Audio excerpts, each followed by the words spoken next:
buttons be present. One is the chat button, the other one's the interpretation button. So the chat button, if you press it,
I'm not sure if the audio is on or not.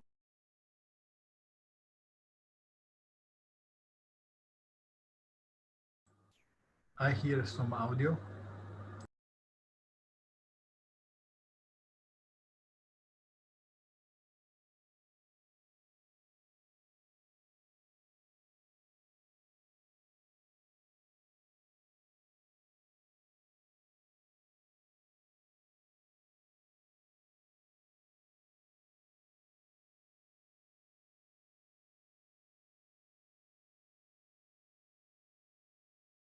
Parlare. Come?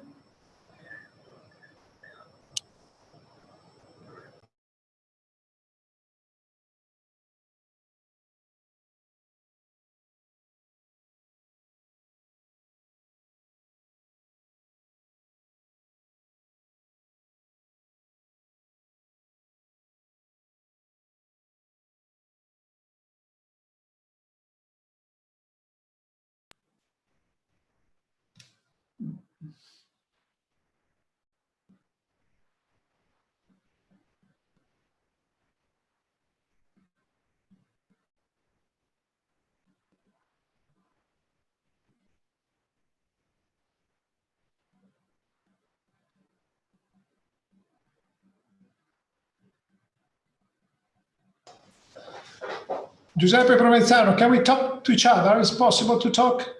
I mean, how can we sure that it's working? Good afternoon, Professor Riccaboni. Can you hear me? Yes, but we need to be sure. I mean, Mohamed, Yes, can you hear Angelo. us? Hi, yes, I can hear you very well. Good. Hi, Mana. Hello, hi, Mana. Hello, how are you doing? Good to see you. Good to see you. Thanks for being with us. So we need to make it alive. It's not just, oh, okay, good. So please, because we are only the experts or everybody's here. So the YouTube channel is already live. So the audio is already being streamed as well. And so everything is ready from the technical part. Okay, but Octavi, is everything's fine with Octavi? We need to be sure. I mean, we need to check it. Otherwise, in 10 minutes. Octavi is muted for the moment.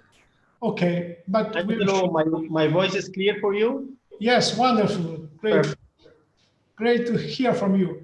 Yeah, because we need. Otherwise, people are not sure that they will be able to start. Good. You need to hear Octavi and be sure that Octavi is okay. Yeah, I don't know. Is Octavi okay? Giovanni? You hear me? Yes. Yes. Angelo, do you hear me? Giuseppe, Angelo? Loud and clear. Sorry? Loud and clear. Do you hear me? Very good. Octavi. Excellent.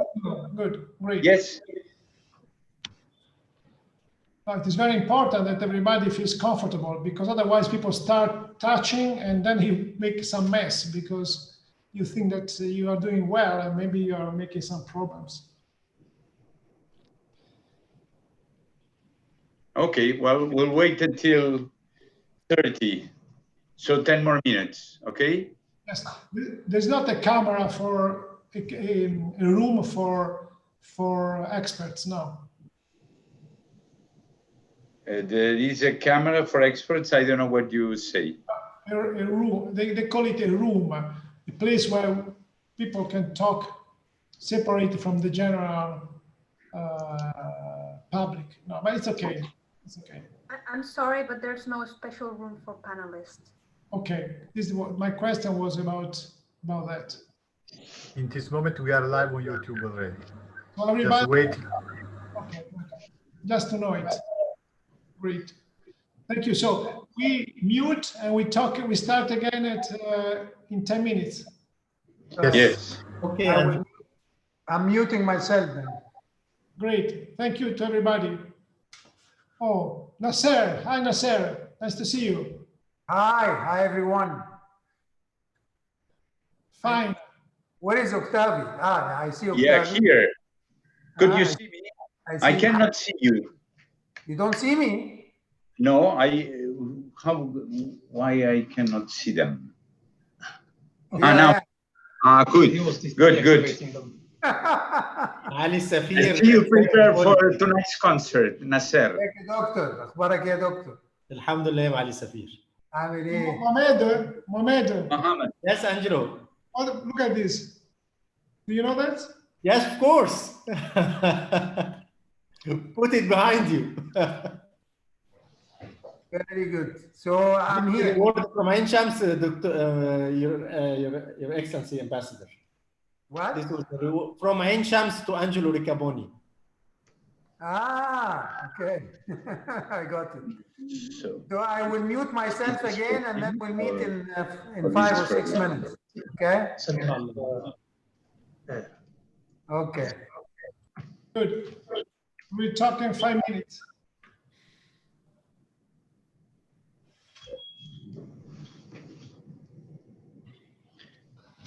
Je fais pour les voir. Non, tu me...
Just a couple of minutes and then we may start.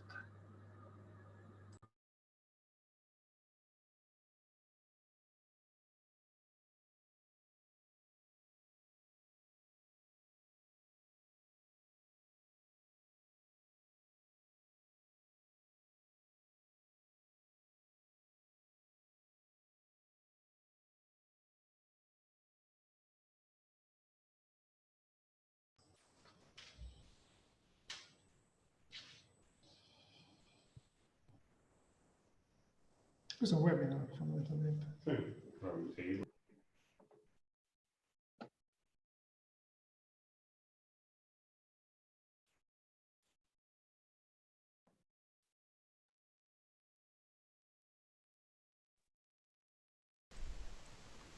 Hello, this is a quick reminder video on the usage of the Zoom video conferencing platform for today's webinar. As you can see on the lower taskbar on your computer, there will only two buttons be present. One is the chat button, the other one's the interpretation button. So the chat button, if you press it, pop-up menu pop-up window will appear, and in here you can choose who do you want to address your message to. There's two options: all panelists or all panelists and attendees. All panelists and attendees means everybody will be able to see it, to see your message. All panelists, well, your text can only be seen by panelists. Okay, this is all by the chat section, and then we have the interpretation section. If you need to hear your the meeting in either French, English, or Arabic, you should press here. If you need interpretation in English, you will press there. If you need interpretation in Arabic, because of the limitations set by the Zoom platform, we cannot show Arabic in here. It has to be another language, and we've chosen Japanese. We're trying to have Zoom solve this as soon as possible, but until this moment comes, we need to choose Japanese for Arabic and French. And this is all there is to this platform for today's meeting.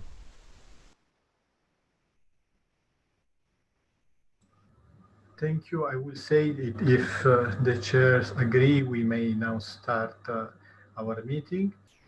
And first of all, thank you good afternoon, everybody, and thank you very much for joining this roundtable future scenarios on EUROMED Agrifood, which is jointly co-organized by PRIMA and the Italian Secretariat of PRIMA with the Union for the Mediterranean.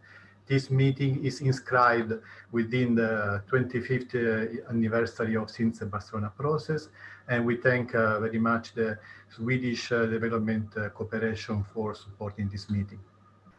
So without further ado, I would like to invite for the welcome Mr. Angelo Riccaboni, Chair of the Prima Foundation. Excellency, the floor is yours.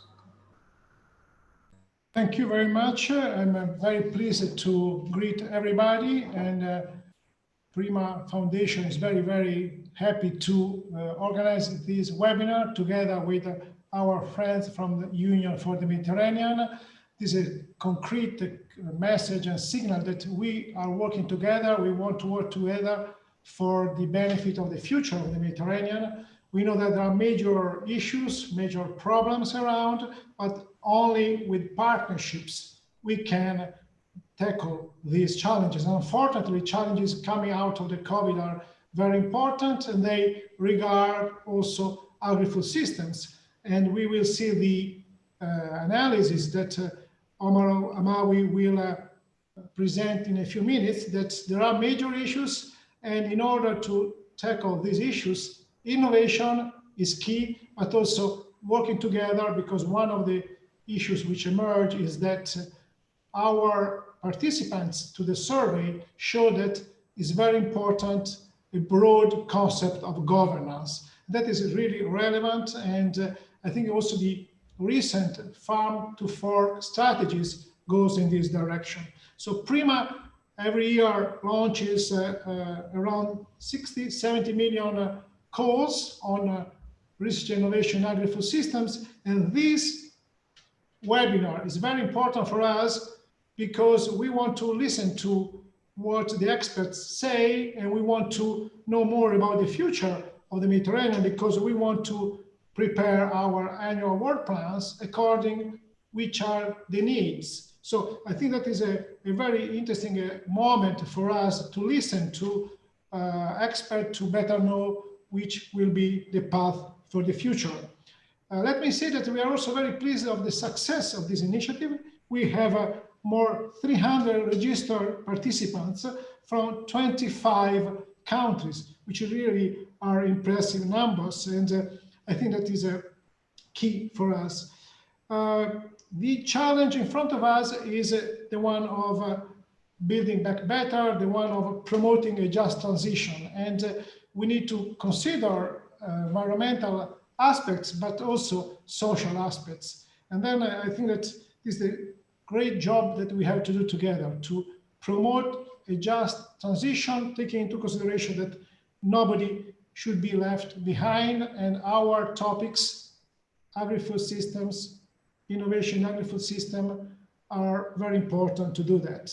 But also what is important is the inclusion of a private sector. So this is the reason why also we ask members from the private sectors to be part of the survey, and we are very pleased to listen also to them. So I don't want to spend time on this presentation. Let me only thank all the participants and the institutions that represent FAO, the European Commission, FACE, EIT, and the World Farmers Organizations for being with us today. And I'd like to say again, thank to UFM, because we have started a very important journey, and I'm sure that together we will give a contribution for a more just and sustainable Mediterranean. Back to UFM, please, to you. Please. Thank you, Chair. So now for the welcome, I would like to give the floor to Mr. Nasser Kamel, Secretary General of the Union for the Mediterranean. So Secretary General, the floor is yours. Thank you very much, Giuseppe, and dear chairs, my dear friend Angelo Ricarboni, and of course, Dr. Mohammed Shinawi, and my neighbor in Barcelona, Director Octavi Quintana, and everyone participating today. Actually, it's quite impressive to see the number of attendees, as you mentioned, Angelo, and the number of countries they're coming from, which shows how important the subject is, and how close to our interest at this very particular time. We have a habit, and I think it's relevant to always start by saying how much the world have changed in the last few months. And now, as we all are actually living in what we call the new normal, more and more people are joining in our different activities and exercise. With this new normal with us, we all know that in the last few months and in the foreseeable future, we will be all facing the double challenge, the health and the economic crisis, which has left institutions in emergency management mode. But it is also time, now that we've been through this for a few months, to start collecting our thoughts, our views, analyze the data when it comes to our area of activity, and try to chart a new way forward. This is, for me, I think, is a mandatory exercise if you want, as institution and as governments, to keep our action in line with our sustainable development goals. When I say ours, because it's the UN, at the global level, and of course at our regional Mediterranean level, in which Prima and UFM are centered to it and centered to trying to chart a new course for our beloved region. This is why we immediately welcomed and accepted your kind proposal, the proposal of Prima, to organize a EUROMED roundtable on agri-food scenarios, which in my view is very timely indeed. My dear friends, COVID-19 and the implication of COVID-19 are becoming more clear. As I mentioned regarding SDG, it is touching upon so many of those SDG. Health, of course, which is SDG 3, food, SDG 2, water, SDG 6, climate action, SDG 13, and many, many more if we look at it from a holistic, if we take a holistic approach looking at it. And I think it's time to observe the change of reality around us and learn from past lessons, but also prepare the way ahead to restart our economic development and to build and rebuild, but as we and everyone is saying, to rebuild better. For this, we need to use the sustainability paradigm as our polar star, I must say, when planning for a way forward on the goals we want to achieve, be it economic development, increasing inclusiveness on the water sector, and of course, climate and environmental actions. My dear friends, I believe the introduction of technological innovation will be key for agri-food business or businesses to survive and introduce technological, organizational, and social innovation into their production systems. It is clear that we need to exploit and support the existing nexus between innovation and the employability of our Mediterranean researchers. It is also a key topic where we at the UFM are currently increasing our action in partnership and with the participation of Prima. We are also very pleased with the role Prima is playing and the effort they are exerting towards the development of a UFM water agenda and their leading role in the water, energy, food ecosystem nexus in the Mediterranean. So I'm seizing this opportunity to thank you for your envisaged role in the Nexus program that the UFM will start with its proof of concept with direct support of CEDA, of course, and GWP Med and the GIZ MENA office. At the same time, we appreciate also your strong engagement in the preparation of the Conference on Water, Energy, Food Ecosystems, Nexus Scientific Advances in the Mediterranean region, together with our colleague in the Cyprus Institute and the Joint Research Center to be held next year in Nicosia, hopefully physically and not virtually. This is the way of demonstrating the cooperation spirit, as you rightly mentioned, launched 25 years ago in the beautiful city of Barcelona, which charted a new chapter of peaceful cooperation for prosperity across our sea. I am a firm believer that Prima and UFM are the practical incarnation of this spirit.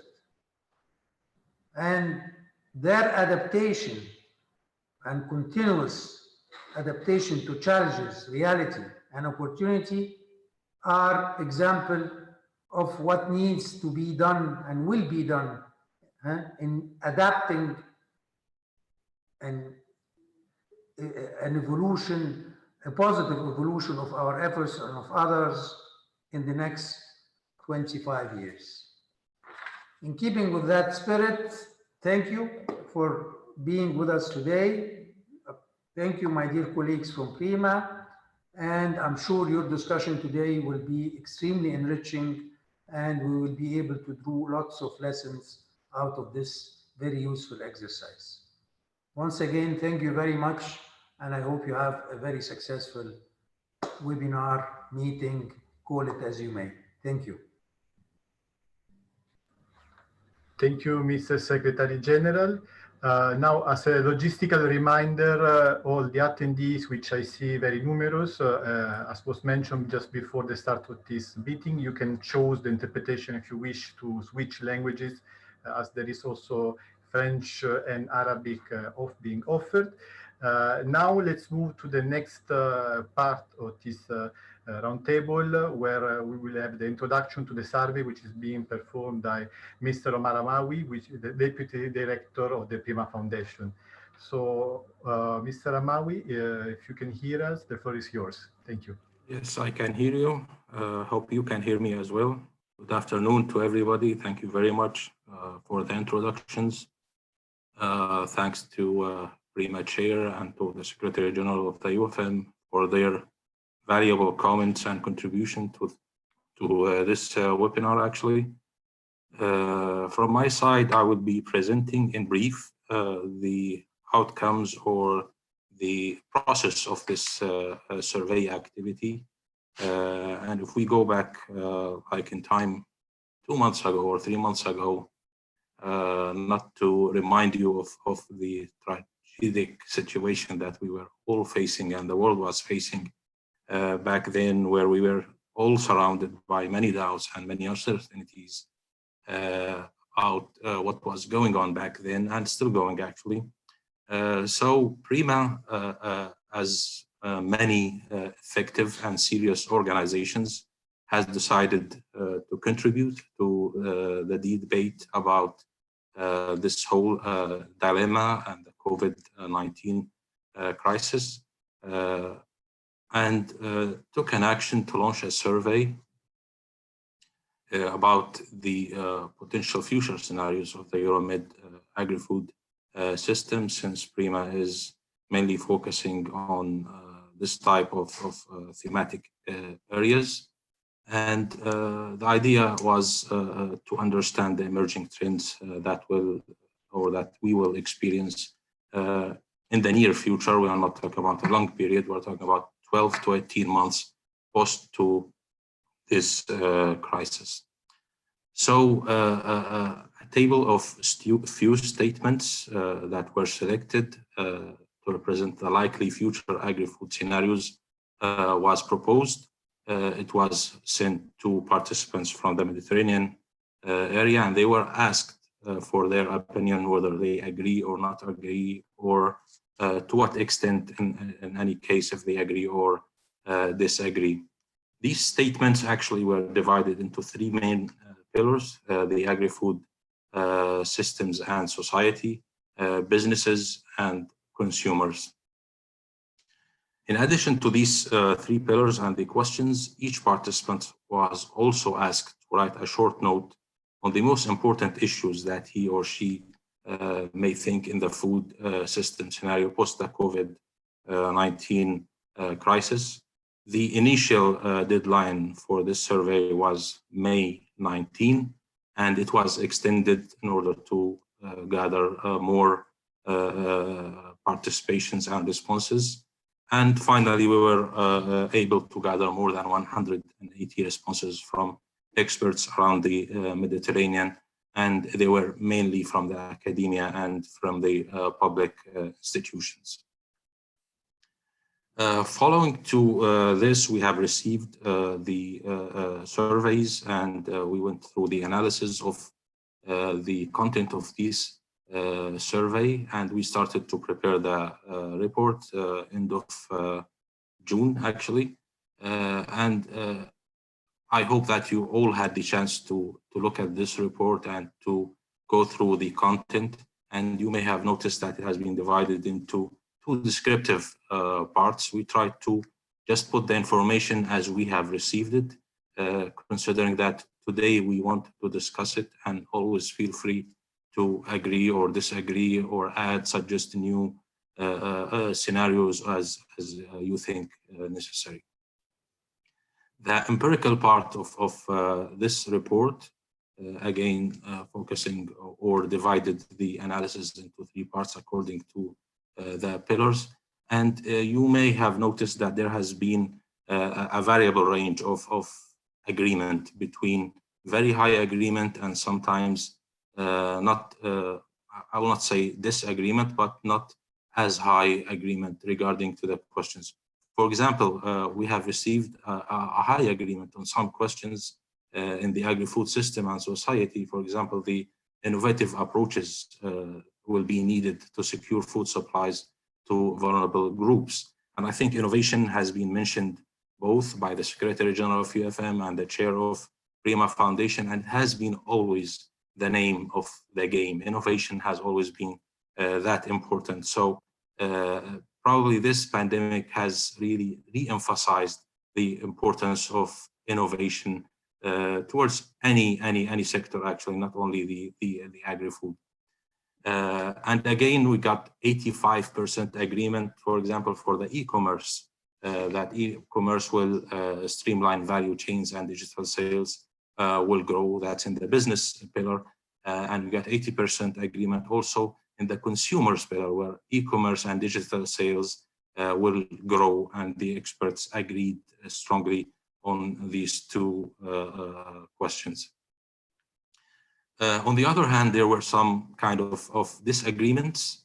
For example, when we go to the major financial problems will affect big agri-food businesses, where only where 32% disagreed and 38% neither agreed or disagreed. This may leads us to a preliminary conclusion that maybe back then, when during the period where the survey was open, the picture was not really fully clear for everybody.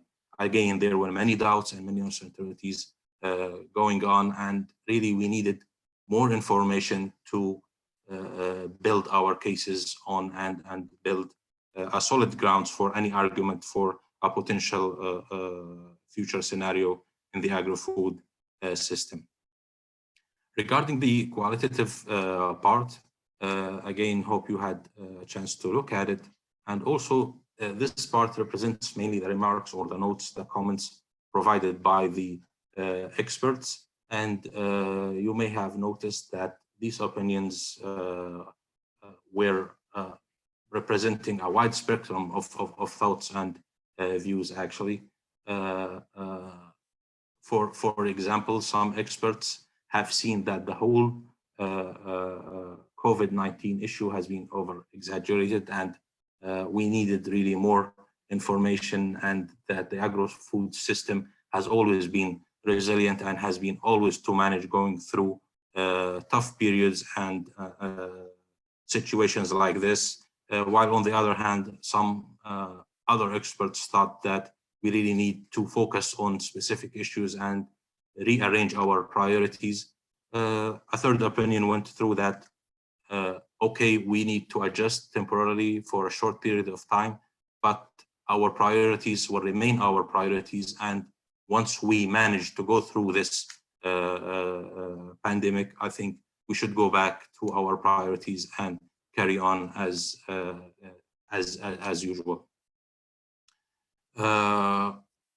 The content of the report actually, or this debate, can be useful as a starting point for our discussion today. So we need to keep in mind that while dealing with emergency, we should also investigate and prepare for the future. That's why this survey was prepared. The role of research innovation, as well as the key topics of PRIMA, or that PRIMA is focusing on, will probably be strengthened and valued through the outcomes of this survey and this debate today. Again, we have described what has been provided to us by a representative number of experts in the Mediterranean. So today we count very much on your contribution in order to enhance this report and to come up with solid conclusions that could really help us in PRIMA, and not in PRIMA, probably in other programs as well, in order to re-identify our priorities or probably enhance our activities in order to cope with the current situation, and not only this COVID-19 crisis, but what hopefully will not happen, but we need to be prepared for any kind of emergency in the future. Thank you very much. Thank you, Mr. Amawi, for this impressive snapshot, effectively, of expert views for our region, which is a key part if we want, as institution and stakeholder, to chart our course for the post-COVID scenario. Now, please allow me to leave the floor to our moderator for the upcoming debate with Mr. Octavio Quintana, the director of the Prima Foundation. So, Octavio, if you can hear us, the floor is yours. Can you hear us? Yes. Good afternoon to you all. It is a pleasure to be here with you all. And we have the privilege this evening to have 6 experts who will contribute to discuss these outcomes that have been presented by Omar. And they will also, they represent several important organizations. I will introduce them once every time that they speak. What I'd like to start with is first mentioning 3, or I think that the outcomes of the survey are quite clear, but the reality, in fact, showed us that the views of very many of these experts didn't match the reality. The reality is always surprising, and one only need to look back at these few months back. The first thing that drew my attention is that, in fact, the food supply chain has worked remarkably well everywhere. And I think that this was difficult to foresee, but this has been the reality. The second thing is that, as opposite to the crisis of 2018 and 17 and 18, countries did not limit exports, and we need to be aware that in the region, 4/5 of the food is imported or exported. So of the calories that people eat are imported, so are not produced there where they are consumed. And the third thing that is remarkable as well of this crisis is that the food prices didn't escalate as it happened also in 2007 and 8. I think that those are 3 important points that the reality did not match what the experts foresaw when the survey was conducted. Now, and I like all the experts to say, if they may, few words about this. The second thing I'd like you to discuss very briefly is which priorities and policies the institutions you represent of the 6 experts around I was going to say around the table, but they're not around the table, but each of them back in their places, whether there has been a response specific to the challenges raised by COVID-19. And the second thing I like them to reflect on is good practices, where they want to share good practices with us in their specific field. So without more introduction from my side, I'd like to start with the European Commission. We have the privilege to have Hans-Jörg Lutzdeyer with us, who is a Senior Policy Officer at DG Research of Innovation in the Bioeconomy and Food Systems. And please, Hans-Jörg, hello, good to see you again. And whether you could comment briefly on these issues I introduced. Thank you very much. The floor is yours. Good evening, good evening, Quintana, and nice to see you back, a former colleague from the European Commission. Thank you also for inviting me to this distinguished panel.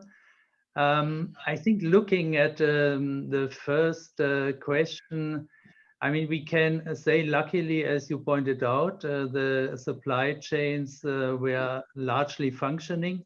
But I think in the COVID crisis, there were also critical moments. It was the moment when shocks came up and borders were closed. But quickly it was understood that actually supply chains need to keep functioning. So food supply actually, after maybe 2 days of complete border closes, in some cases were reopened again. And it was only felt, let's say, in some fresh vegetable markets or so that some supply was cut off.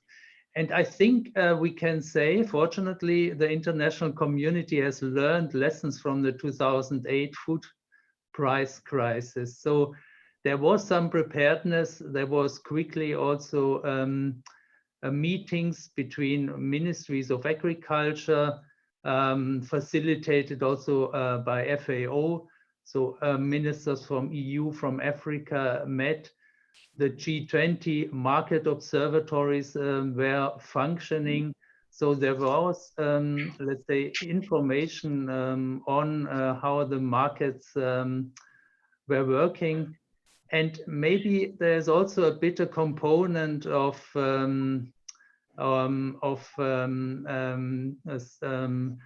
demand or of shift of dietary shift. I mean, we know the big role of animal feed in commodity supply. And in Europe, for example, red meat consumption is gradually declining, reducing a bit the demand for example, soy. But quite drastically in China, the African swine fever led to actually a reduced demand for soy. So there was also this situation that there was no peak demand at this period of time, and therefore there was sufficient supply of commodities in the markets, and we could avoid a supply, let's say, cut. Looking at the policies briefly, it was already mentioned in the European Commission. The Green Deal package was announced on the 11th of December. It was followed by the Farm to Form strategy on 20th of May. And it's quite ambitious. It sets out objectives for 2030, reduction of pesticide use, let's say going up to 25% of organic agriculture in Europe by 2030, a very big challenge if we look at the challenge of pesticides and reducing pesticides and coming to other integrated pest management solutions. So it needs a heavy research and innovation investment. We also have a policy, actually, of a very sound policy of EU-African Union collaboration. We have the high-level policy dialogue on research and innovation, with its first priority, food and nutrition security and sustainable agriculture. And just tomorrow, there will be a ministerial meeting of research ministers of Europe and Africa, taking also the COVID crisis as an opportunity for reinforced investment in research and innovation. First in the health sector, but it's clear that part of recovery is a functioning food system, and therefore research, there's a big call also for research and innovation in food. And concrete examples, we are looking to plan Horizon Europe 21 to 26.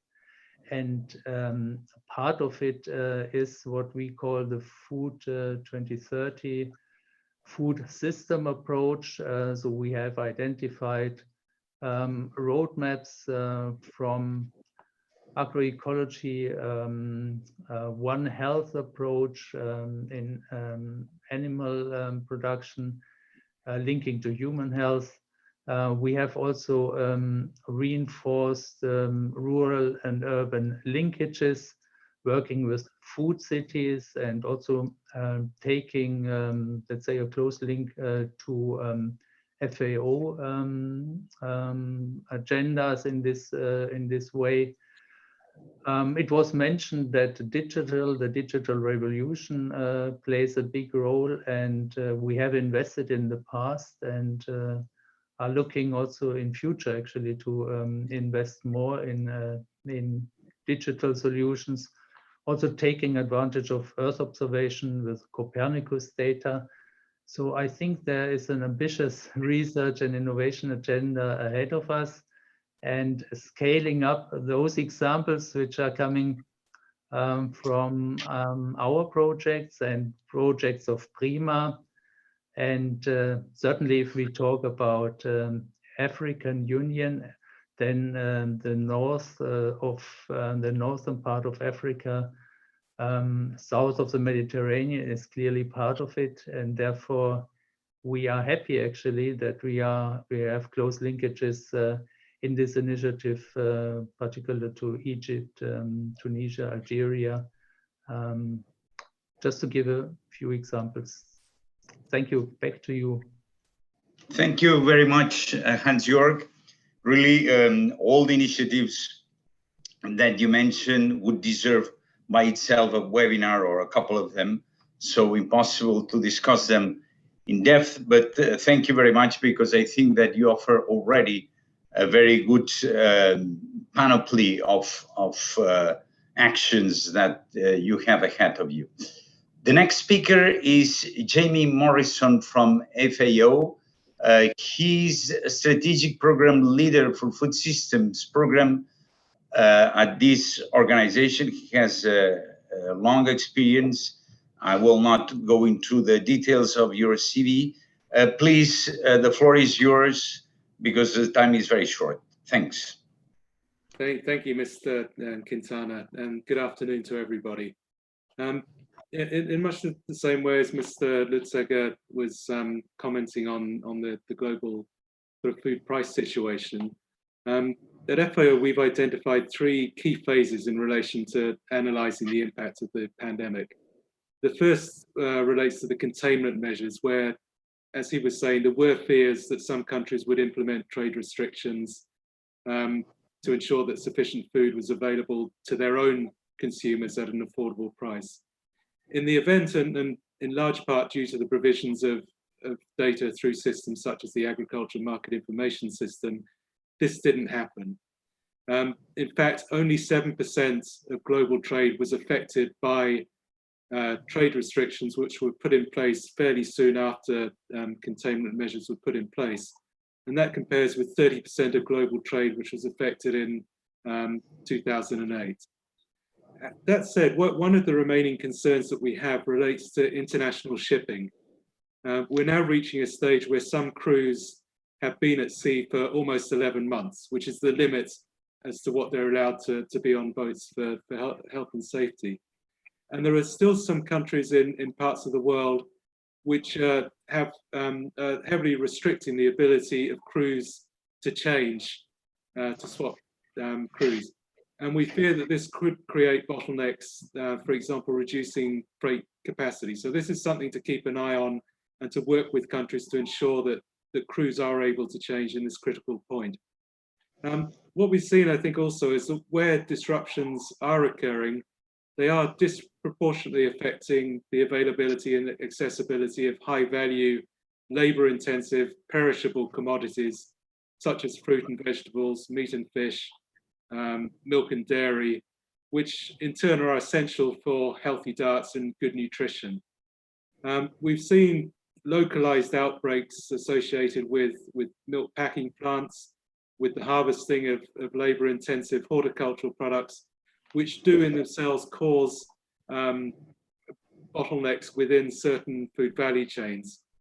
We've also seen the dumping of milk, the loss of unharvested vegetables, where markets have been disrupted. But these have tended to be relatively short-term phenomena in the region. The second phase which we look at is the consequences.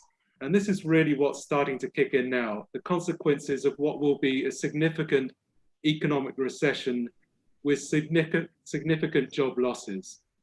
We estimate that up to a third of those employed in the agriculture and food sector globally could be affected in terms of losing their job or losing part of the income through those jobs. That's a significant number.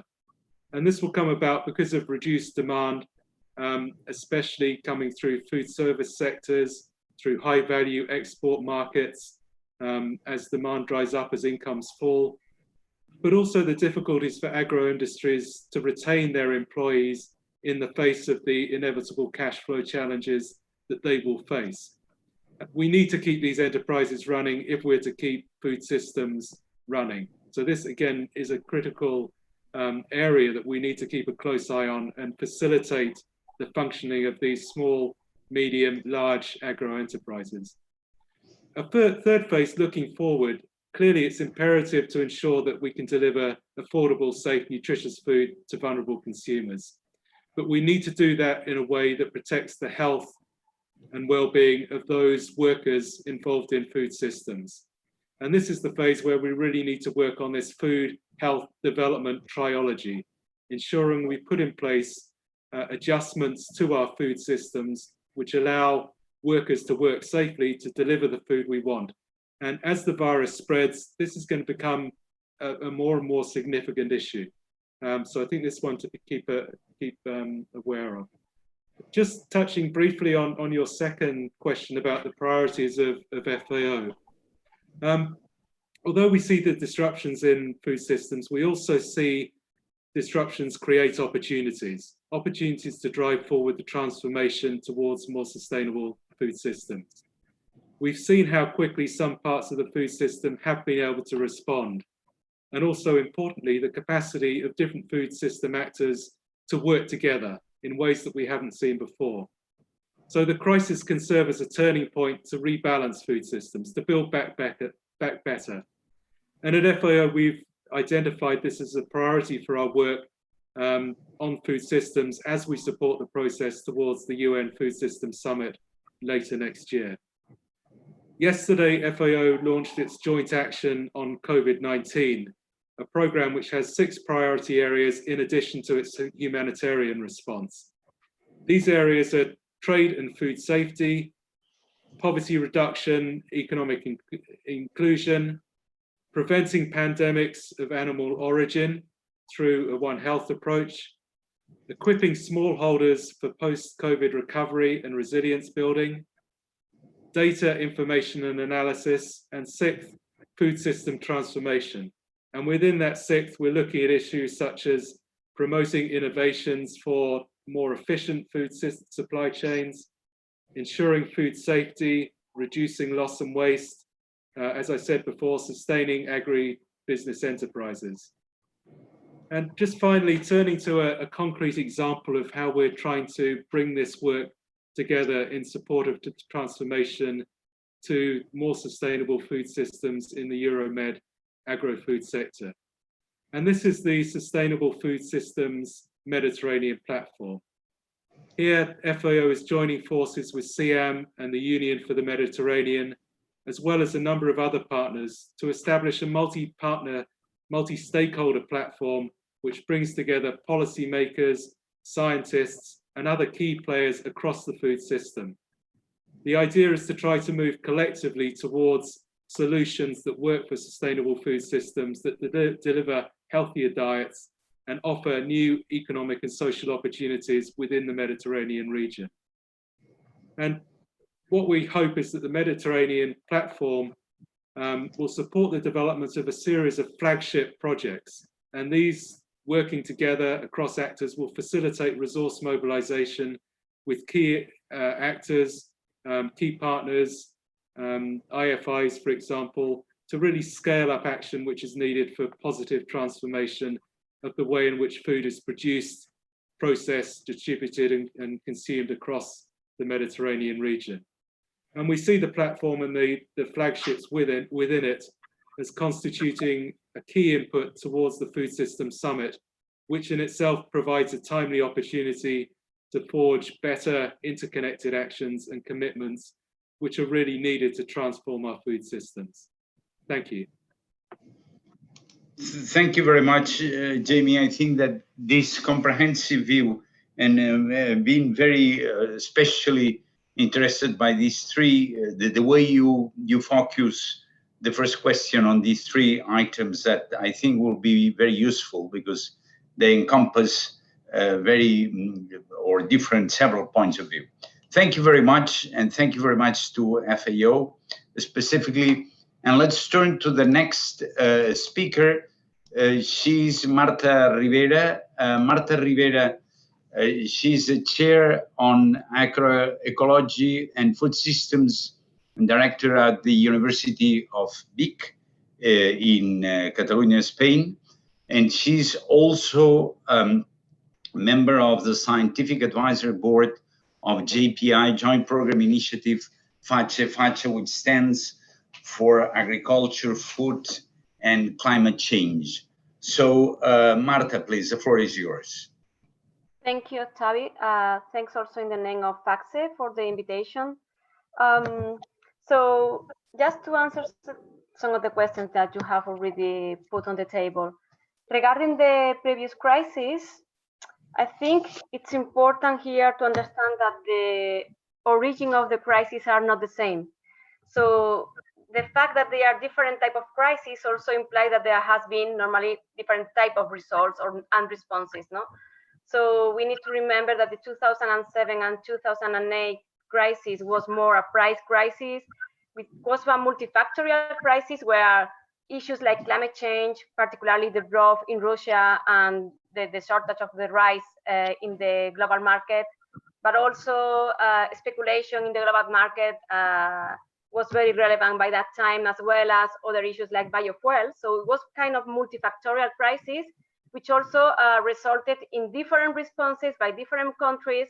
Some countries already closed their frontiers, others responded by buying a lot of products in the global market to be able to guarantee the food security in their populations and so on. So I think it's normal that the response is different because the source of the crisis and the factors that really bring us to a crisis are different. So one was a price crisis, and here we have a different kind of crisis, which particularly in the case of food systems are derived from first the fact that some workers are ill and they cannot go to work in the food systems, in the food industry, processing and so on, but also because of the policies that have been implemented, the lockdown and so on, that also have impacts, of course, on food systems. So I think that's basically one of the reasons why the response has been different, and basically because the causes are different. One of the issues that you are raising, which is also about the prices, it's true when we look at the FAO price index, food price index, the FPI, there has been no changes, and actually for some products we have witnessed there has been some reduction in prices, no? But I think here we need to be careful. I think at some point there are local variations, as well as it depends on the product. So in Spain, we know that for some fresh products, there have been some price increases, particularly not at the farm, not on farm, not farm gate, but basically at the consumer side. There is still very early to know whether the fact that supermarket was particularly mainly the single option for urban consumers to eat food, and supermarkets have exerted or not some power in the price. This is early to know. We don't have the data, but we know that for some products there have not been changes on farm gate, but there have been changes at the consumer side, particularly from some fresh vegetables. This we know for Spain, where I live. We still have no data for all countries, but I think here we also have to avoid general or more universal conclusions, because definitely there is a sectorial difference as well as particularly some country difference. Here we have no data, but we need to look at this very carefully. Regarding, you were mentioning about our institutions. In FACSE, we are now 10 years. FACSE was launched in 2010, the Joint Program Initiative. And particularly now we are in the moment in which we are revising the strategic research agenda. Our new vision is actually very much in line with the need to look at the system shocks. So the new mission that we have in FACSE, it's aligning and co-designing research and delivering knowledge for addressing the challenges of sustainable and resilient agricultural production systems, integrating climate, food, and ecosystems. So one of the major changes that we have already had in FACSE has to do with the need to look at the food as a systems. So it's not only to look at production, although our main focus is production, but really to understand which are the interaction of production with all the rest components of the food system. And here with the main focus on food security and resilience. So clearly the pandemics and the COVID-19 crisis is a clear example of things that we need to look for, that we need to look at. Sorry, not need to look for, need to look at. One of the things we are trying, because we have set up a group to look at the COVID within the FACSE. And one of the lessons that we already have learned from FACSE, from COVID, refers to the fact that, of course, crises are systemic, and that food is an essential sector. In the lockdown, only essential activities were allowed, and food was one of them, farming and distributing food, of course, to ensure the food security of all population. But also the fact that crisis highlights system vulnerability. That crisis also amplify the inequalities, existing inequalities. And this, we have witnesses, we have seen this during the COVID crisis, and we will continue seeing this in the future, because as Jamie was saying, definitely this socioeconomic crisis derived from COVID will have enormous impact in the future, particularly on more vulnerable groups. And in our case, also, we need to look at the food security impact on this. Also, the SOFI, the SOFI 2020 that was released also by FAO also was paying attention and also warning about the increase in the number of people that will be hungered to COVID, with some, of course, a range of numbers, because scenario now is very high, very uncertain, but certainly there will be an increase in the numbers of hunger people. Another thing that we have already gathered in our group of FACSE is that an excess of specialization makes the system more vulnerable, while the diversification helps to spread the risk. So that's some things that we need to look at when we need to write lessons learned from this crisis, from COVID. So the need to diversify helps, diversification helps to spread the risks. Issues like digitalization, solidarity, cooperation, information exchange, these are things that have already helped to increase resilience in the context of COVID. And also something that we have been looking at, and is also linked to what the first presenter was mentioning, that the short-term shocks normally or can't contribute that we deviate from our long-term goals. And I think that's important. We believe that it's important. We do not deviate from our long-term goals. This doesn't mean that we need to introduce the lessons learned, as we are suggesting. And particularly in FACSE, what we are doing is now in our strategic research agenda, where we have 4 core themes, integrating in our core themes issues like the need to incorporate risk and vulnerability in the assessment. So we have one core theme, which is sustainable and resilient farming, which will be central in addressing shocks and looking at the interactions. But we will ask all the researchers to look and incorporate risk and vulnerability assessment in all core themes. And we also we'd like to integrate tools to support risk management policies. Issues like monitoring, early warning system, and so on. We want to reinforce this, as well as, of course, trade-offs that may occur when we have to introduce risk management within our policies and, of course, in our research agenda. So these are the kind of things that we are introducing in PACSE now as part of the need to look at you know, the lessons learned from COVID. Other things, particularly, we want to, of course, we are working on a workshop about how to embody the risk into the bioeconomy research, and we want to promote a call for a DESEC study on the vulnerability of European food systems, because as an European joint program initiative, we have a clear focus on Europe, and we need to really understand which is the vulnerability of our food system. As part of the, and with this I finish, as part from good practice in my field, here I will speak from my own experience, not as PACSE, but actually we have already performed a diagnosis, a research here in Catalonia, looking at how the agroecological sector has responded, how it was impacted by COVID, but how it has also responded to COVID. And definitely one of the lessons learned was that cooperation has already increased very much. The reliance of many consumers on local food chain, the increase in the number of consumers that were relying on this agroecological food chain has increased enormously during the e-commerce. Here, digitalization, e-commerce, of course, has already contributed and helped this type of food chain a lot. And then in the issue of policy, I would like to remark probably one case of, let's call it good example of policy versus a not so good example. Here in Catalonia, the government already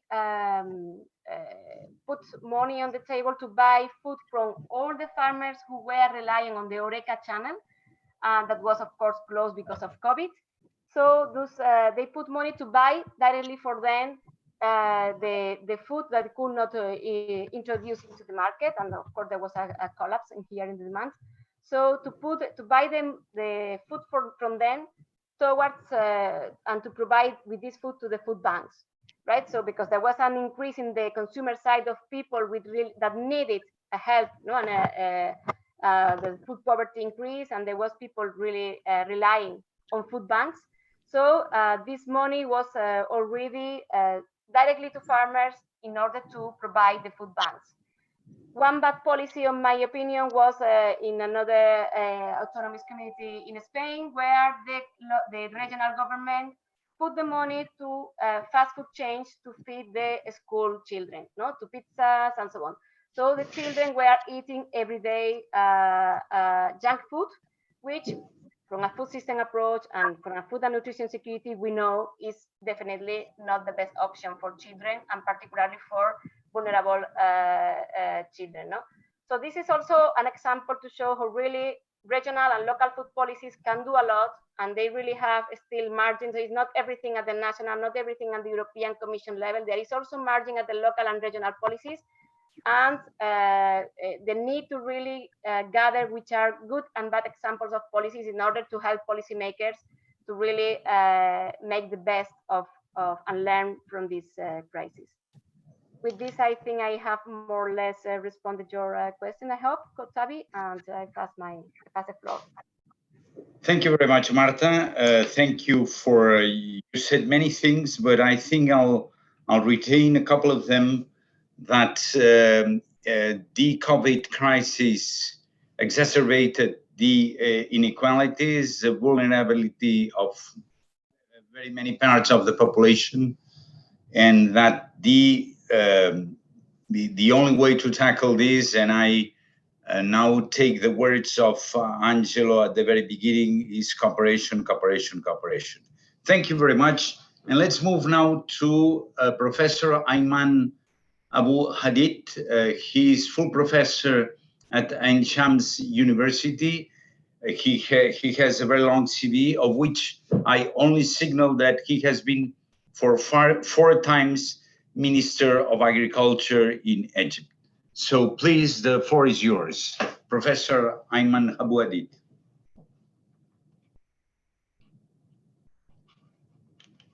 We cannot hear you. You have muted. I think now you can hear. Oh, now it works. Good, thank you. Well, okay. Thank you very much for the invitation. And I'm honored to be with this group of experts to address this important issue. And I will concentrate on, in my talk, about the situation in South Mediterranean and especially in Egypt.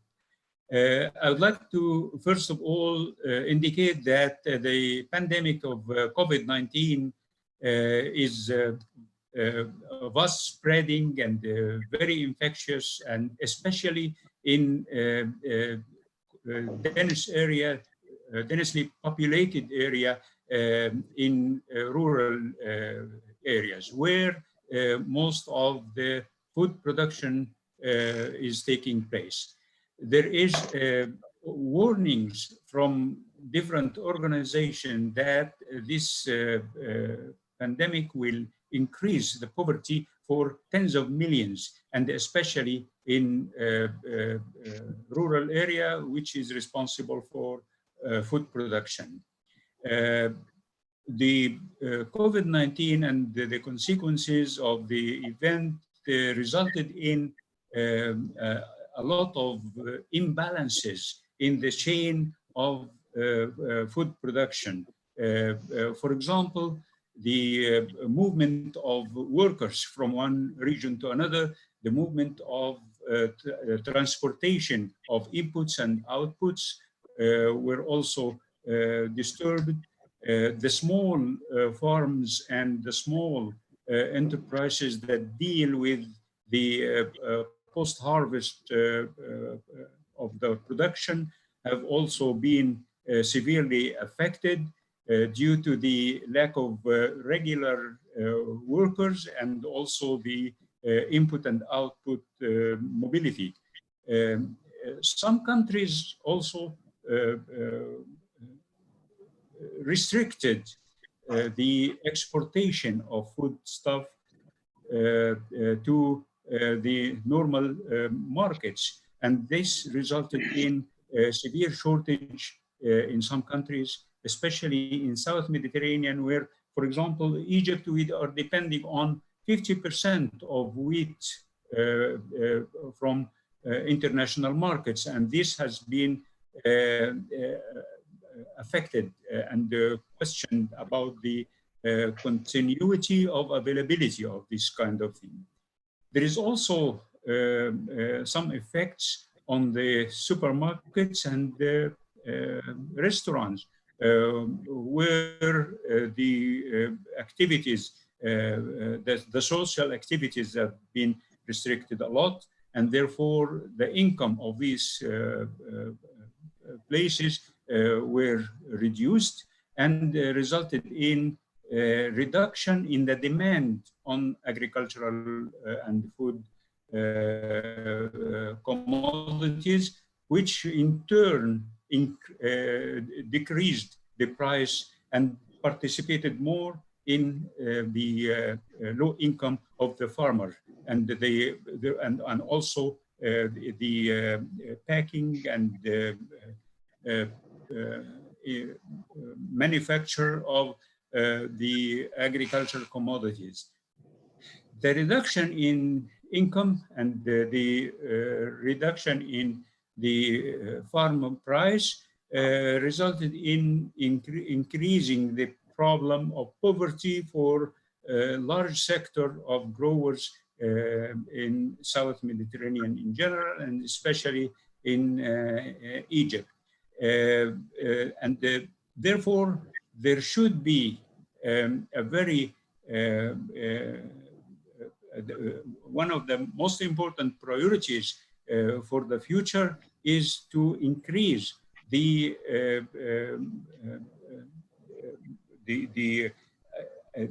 to improve the agricultural systems and to increase the resilience of agricultural production to confront such crisis. In fact, crises are not happening only once and end. It is there is always a possibility of repeating the same crisis or similar crises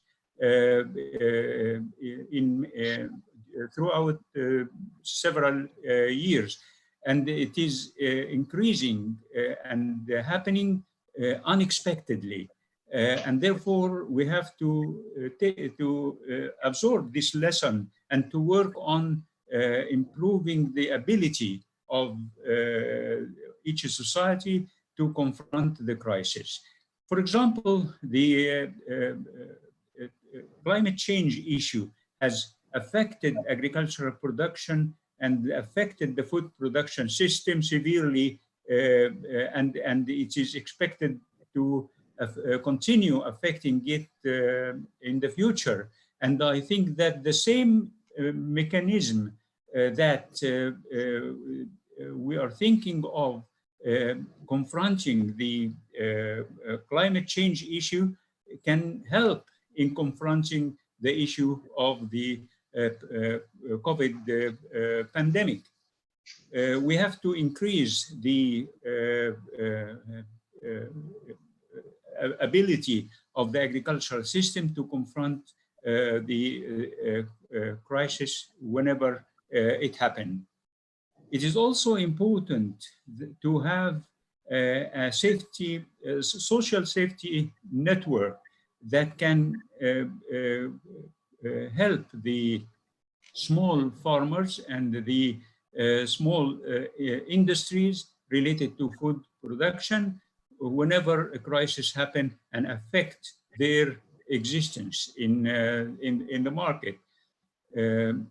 Also, it is important to look at the cooperative systems in agricultural production and how to improve it in a way that can allow the sustainability of agricultural production and can allow and make sure about the making available the inputs of agriculture to the farm and also of marketing the yields of agriculture to the end user. Also, it is important to try to make available the food stuff locally and using the existing water and land resources. And this is one of the things that the academia and the technical education have to focus on, how to improve the agricultural systems to improve the productivity using the marginal resources. One important issue also is the ability to store the agricultural production. For example, storing the grains is very important to have enough stores, efficient stores that can make sure that the a good reservoir of grains are available. And the same thing with the pulses, and also it's important to look at improving the industrialization or value adding to the agricultural products. Instead of exporting vegetables or fruits, we have to look at the possibility of adding value to it and not to export the raw material, but to export value added material, so that there is a possibility of earning more money that allow the countries to import what they are not able to produce. Several commodities has to be available and has to have enough amounts stored in each country, so that when a crisis like this happen, at least there is something that can make life going. One important thing is the We cannot hear you. legislation. Is there You a problem with suddenly the mute. voice? Is there a problem again with the voice? Professor Aboudit? Yes? We cannot hear you. By the way, we are running out of time. Okay. No, we cannot hear you. Okay. I think I've concluded. Okay, well, could you hear me? Yes, I can. Yes, good. We cannot hear you, but in any case, thank you very much. I take from what you said, and I think it's very important that you pointed out the importance of that this crisis has done to the producers, increasing the poverty of producers. And I think that this is a major issue. So not so much, it has affected not so much consumers, but producers. And I think that underlying this issue is very relevant. Let me move, thank you very much. And let me move to the next speaker, Ariana Giulio Dori, who is the Secretary General of World Farmers Organization. I think that her point of view is very important because that links with what Professor Abouadid was saying about increasing the poverty of the producers. So please, the floor is yours. Thank you very much. Thank you also for inviting us. We cannot hear you. Can you hear me? Yeah, so apparently people can hear me. Okay, thank you. Thank you. So thank you for the opportunity of joining this very interesting webinar. The World Farmers Organization is a global farmers association. Our members are national farmers union that are sitting. Sorry, sorry, Ariana, we cannot hear you. But people apparently can. Yeah. Now, yes. Thank you very much. Okay, thank you. So I was saying that our members are sitting actually on all sides of the Mediterranean Sea, so Europe, Africa, Asia. And so I'm particularly pleased to be able to bring their voice here into the debate. So first of all, to your initial question, whether actually the food system had delivered, if the value chain had delivered properly during the COVID crisis, well, you're probably right. And the take of the farmers on this is that it's probably due to a good balance between keeping the international trade flow open and investing in local food systems and local food production. This is particularly true also within the Mediterranean region, where a huge variety of different food options are available that make also the Mediterranean diet partner so unique. But unfortunately, this is not what the farmers have experienced in terms of difficulty. So if we can say that from a general perspective, the system has functioned, farmers have been experiencing a lot of troubles. Disruptions in access to inputs, disruptions in access to markets have hindered the capacity of the farmers of earn their life in a good way during the COVID pandemic. What I would like to highlight is also that farmers are particularly scared by the opportunity of a second wave crisis. And even if we might be scared by the pandemic itself. Actually, what scares the farmers most is the ghost of poverty and the ghost of hunger. Yesterday, FAO has published the SOFI, so the state of food and security in the world, and we know that we might expect more than 130 million new people going hungry due to COVID. And you know, the paradox is that most of those people are considered farmers, so food producers who are going hungry. That's a paradox that our food systems must take into account. So the fear of the farmers is that they might encounter troubles in the next season, actually, because many of our farmers have committed to the banks, to financial institutions. The COVID crisis found them already in the middle of the production or even in the harvesting season.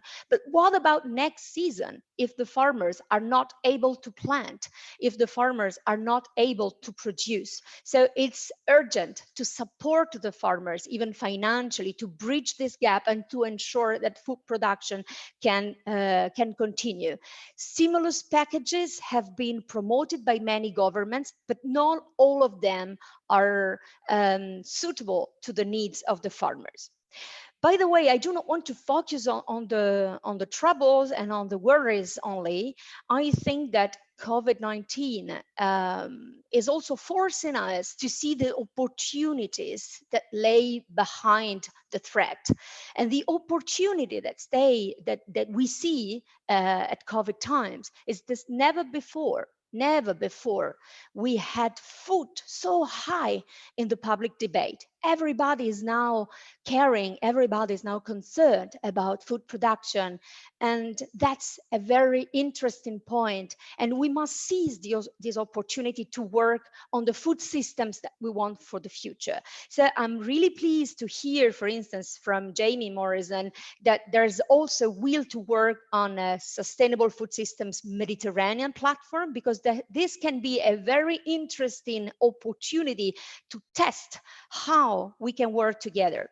But from the WFO, so the World Farmers Organization perspective, we have been already adopting a statement, a policy that is common to all the farmers of the globe about how we want to work on food systems and what we want from the food systems. And these include a quick recovery from COVID-19, but also something that we must take into account, that is finally breaking silos and getting all the actors working together, putting the farmers at the very heart of food systems, and especially family farmers that anchor not only the rural areas, but all the communities, and ensure that food can be on our table. So in this process, innovation is key, and it's so vital for the farmers that the World Farmers decided to create even a scientific council that is driven by this need for science-led, science-based practices that can improve the quality of food systems under all the perspectives. So sustainability for sure, from the healthy planet approach, healthy people, but let's never forget that we need also a lively agricultural sector and farmers that are able to have a decent life in order to ensure that we can provide food to a growing population. As far as our own commitment during COVID times, I'm glad to tell you that you can see from my virtual background, we have been immediately focusing on promoting the role of farmers worldwide. And I must say that the consideration, the reputation of the farmers have never been so high in many of the countries where our members are from. But that's not enough for sure.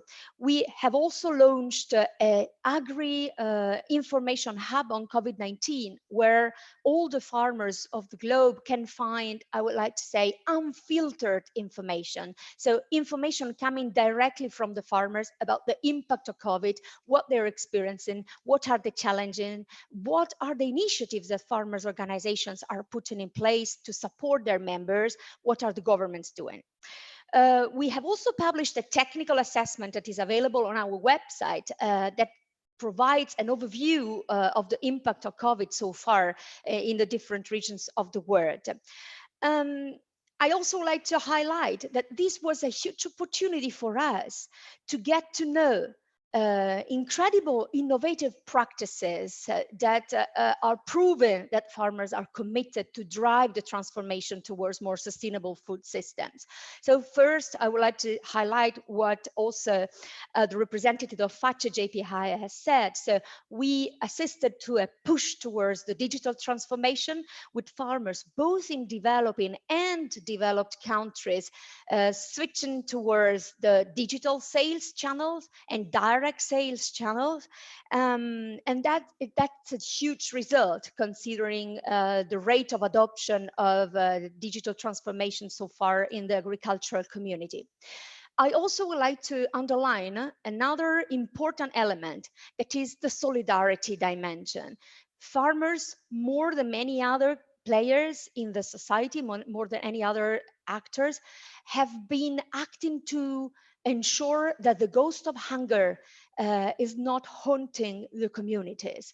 In particular, farmers faced an incredible tough period where they had surpluses remaining on the field due to the disruption in the value chain. And many organizations decided to use the surpluses to bring that food to the most vulnerable communities. We saw that, for instance, in the Mediterranean region. We have experience from our members, for instance, in Italy, with an initiative that is called Suspended Groceries, where both farmers and consumers can decide to bring food to the people that are most in need. We saw it also in other countries like South Africa, for instance, where it was impossible to bring food to the formal value chains, and farmers delivered directly to consumers. So the farmers-driven contribution to sustainable food systems is already shaping a building back better approach. There's much more to do, and we try to focus on the peer-to-peer exchange and the farmers-driven contribution to ensure that any decision that affects the farmers is taken into account their needs and expectation. Thank you. Over to you. Thank you very much. Thank you very much. I take from your interesting presentation a couple of things. First of all, these opportunities that farmers, and I think that producers, food producers, have been at the top of the debates, of the public debates during this crisis. Also, their solidarity.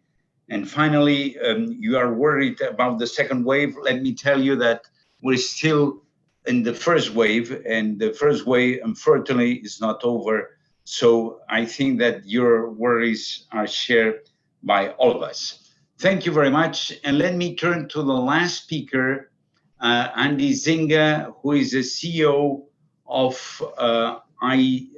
European Institute of Technology Food, IIT. He probably is the only one participating today really from the private sector.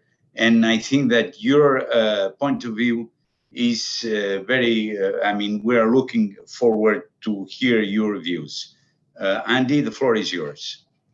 Thank you, Octavi. I would like to start by just changing a misperception. So yes, we are organized in the form of a private company, but we are a non-profit organization that is funded by the European Union.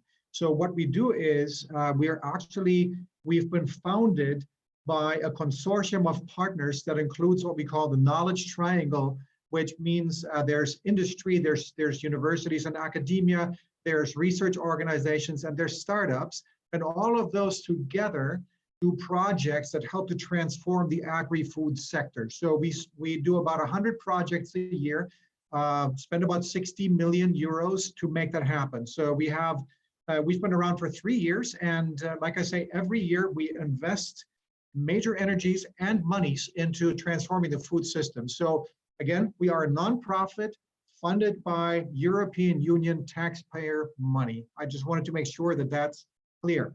So secondly, about the questions. First of all, about what happened to the prices back in 07, 08. I think that we kind of dodged a bullet this time.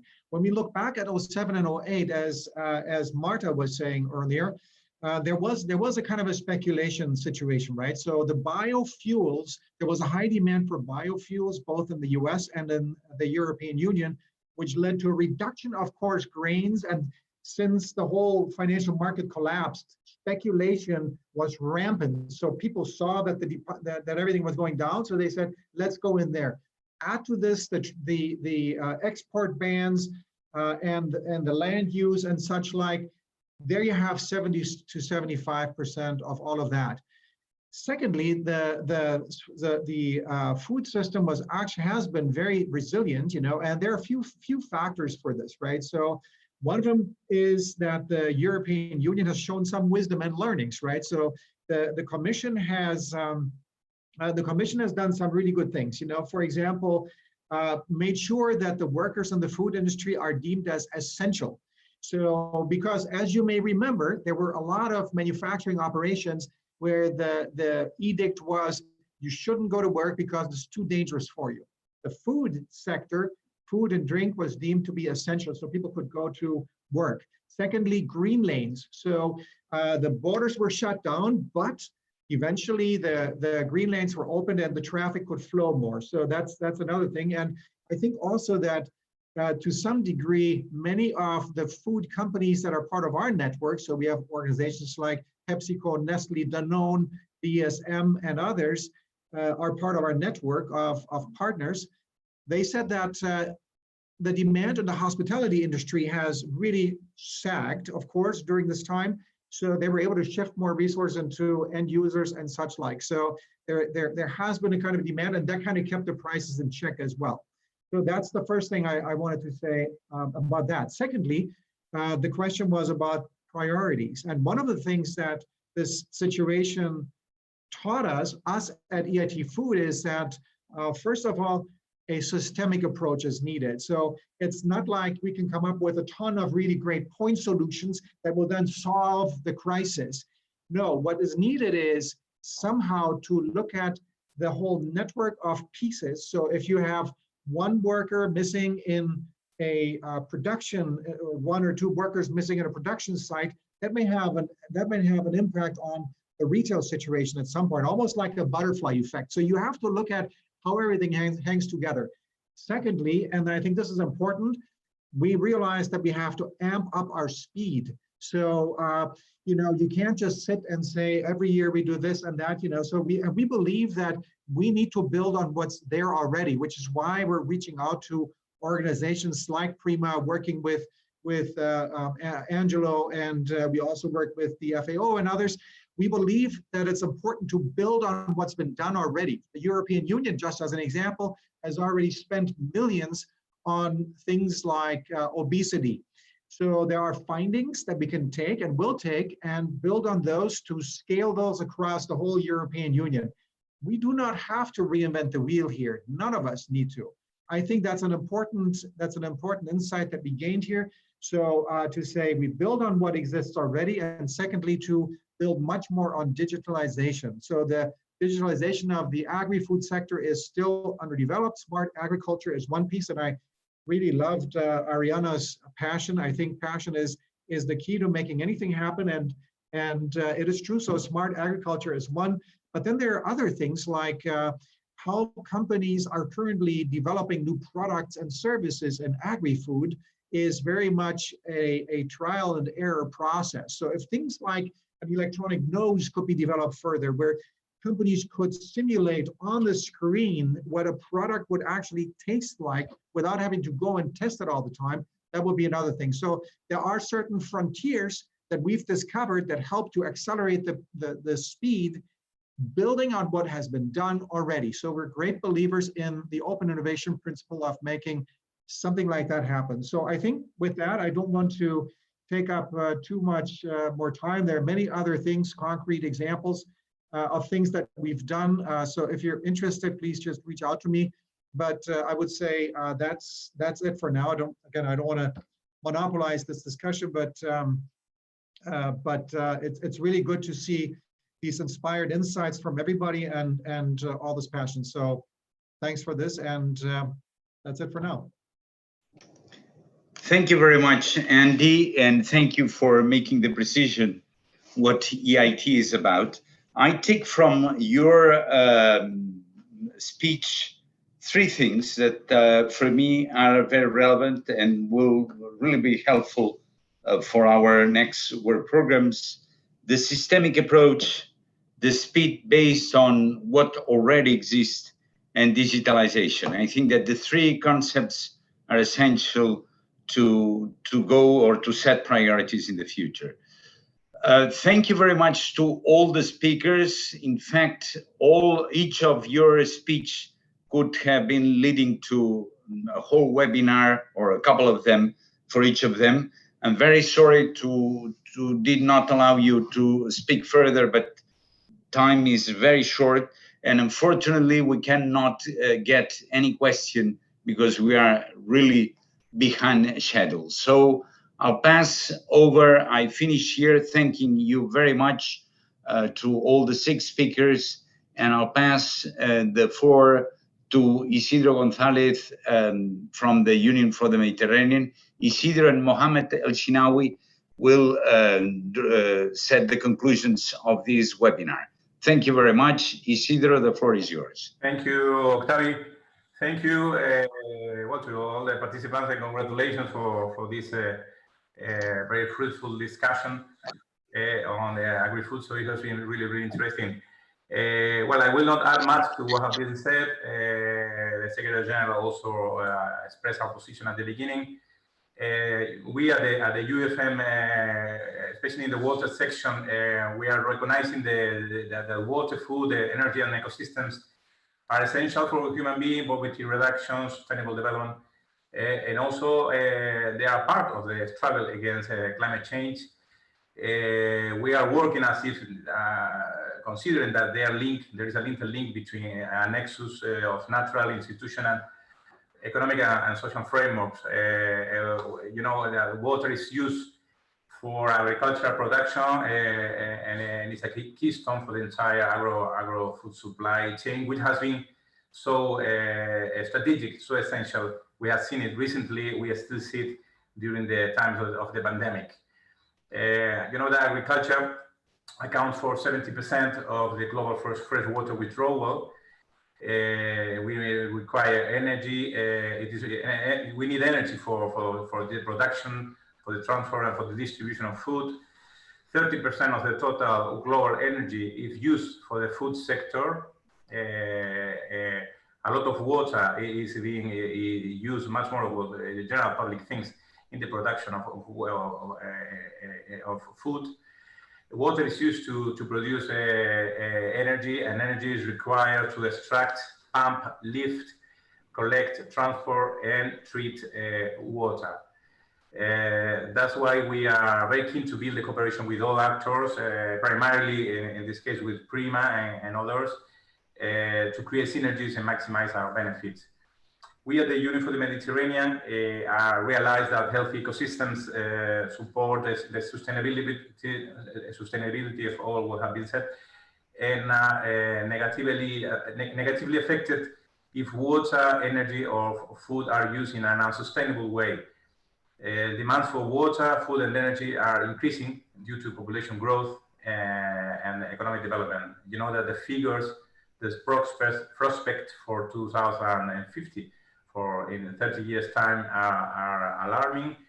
It is expected that we will have a 50% increase in the demand of water, a 60% increase in the demand of food, and an 80% increase in the demand of energy. And also not going as far as 2050. If we just go to 2030, the world is projected to face an increase already of 40% of water demand. So this is alarming, and we need to be ready for that, especially in an area like the Mediterranean, where, as you know, we represent the 7% of the global population, but we only account for the 3% of the water sources of the whole planet. There is a big deficit to begin with. We are the Union for the Mediterranean. I finish with this, and I take advantage that Jamie Morrison has been also one of the speakers. We are working now on a platform of Mediterranean food system with FAO, and also with CIHEM. The three organizations are about to sign an MOU that will be, and we're expecting to launch this Mediterranean food system before the end of the year, hopefully coinciding with the celebration of the 25th anniversary of the Barcelona process in November this year. And we count on Prima as a strategic partner for this initiative, which is a way of being pragmatic, of implementing already actions that can change the scenario and can help us to raise awareness on food sustainability and the need for sustainability in production and consumption of food. So thank you for giving me passing me the floor, and I pass the floor now back to Mohamed Eshinawi. I think it's for him to finish. Thank you. Thank you so much, and it was really very important. And I would like to thank my dear friend Professor Angelo Riccaboni and my very dear friend Ambassador Nasser Cameron for this important webinar. And I would like also to thank all our panelists for their very important contribution in this webinar. I was going to give a conclusion, but I prefer that I will give a conclusion for all what our dear friends and panelists have said. So let me conclude by telling you that all our panelists and chairs had concluded that partnership is crucial. We are facing a lot of challenges that that we have to face by innovation and partnership and governance. Nobody must not be left behind. Private sector is crucial to work with. We are facing a lot of challenges, mainly in this era. We are facing health and economic crisis. We have to concentrate on our sustainable development goals globally and in our region. Technological innovation is crucial for agriculture. Nexus of employability and innovation is also crucial. From the survey that we have from the Prima, we still need more information for the future scenarios. E-commerce must play a crucial role in this. Again, innovation solutions are the name of the game. Do we need to arrange our priorities or go ahead? There were a lot of debates reports. However, we see that strategies are on action. The partnership between the European Union and Africa is crucial, and we see a lot of initiatives like the Green Initiative, the One Health, and these initiatives we have to build on. Although only 7% of total trade were affected, but still, small enterprise and farmers were much more affected, and we have to concentrate in this. We have to be sure about the delivery of safe food and healthy and safe food with adjustment of our way of delivery in a healthy way. We have small holders. Data is crucial. The platform of multi-stakeholders has to be established, and we in Prima are supporting this multi-stakeholder platform. There were a lot of different responses in the global market, although there were not big changes in prices. However, there were some of the system vulnerability, and we cannot deviate from our long goals. Building on the technical education is crucial, and using the local resources. We have to concentrate on the ability of storage of grains, and enough and efficient stores is crucial. Value-added material also, for some countries, we have to work on that. All actors has to work together through a scientific council to improve the quality of food system and decent life for our farmers, systemic approach and building on what's already there, and digitalization is still underdeveloped and has to be more in our agri-food system. On the technical part, there were some remarks about the organic products that received a very high demand during the COVID-19 period due to the belief of it contributes to better health. Innovative supply chain and alternative guarantee systems for quality of foods. Natural preservative for fruits and vegetables based on Mediterranean ingredients to ensure safety of foods during transportation. Indoor farming technologies and innovative business models to market linkage. Social insurance model, small process farmers, producers, smart agriculture and digitalization of the agriculture. And there were some keywords that I would like to end with, which are innovative designed research challenges that meet our demands. Again, the word innovative solution, innovative technology, social innovation. We have to work on our policies. We have to see what are the gaps, transformative resilience, and artificial intelligence. Thank you so much.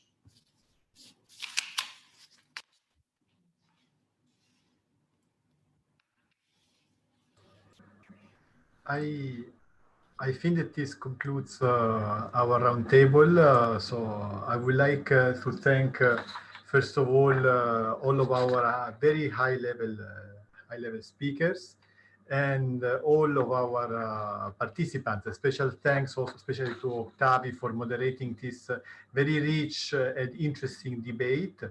As a final point, outcomes and recording of this meeting will be made available to all the participants. This was streamed also on YouTube and on both institutional websites. So I would like to redirect you for any further information on the survey and on PRIMA and the Union for the Mediterranean on our website. I thank you very much for your patience, even if though we run out of time. I think that the debate was very much rich and interesting, and we believe it to be seminal for helping our region being redirected for a more sustainable future in the agri-food sector. Thank you very much, and I wish you all a pleasant evening. Goodbye.